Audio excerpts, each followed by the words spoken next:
Magandang hapon ng Sunday. Welcome sa Lotto Result Today PH. Narito ang mga resulta para sa 2 p.m. draw, April 5, 2026. Para sa resulta ng 2D Lotto, 22 at 2.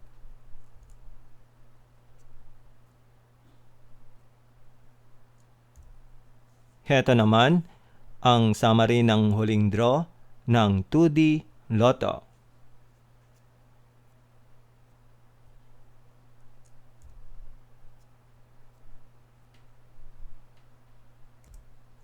Para sa resulta ng 3D Lotto, 5, 1, at 9.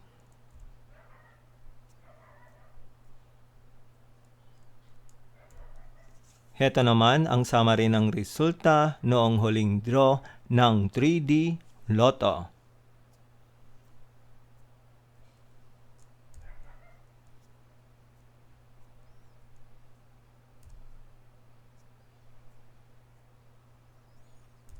Para lagi kang updated sa mga Lotto draw result, mag-like and subscribe. Maraming salamat sa panonood.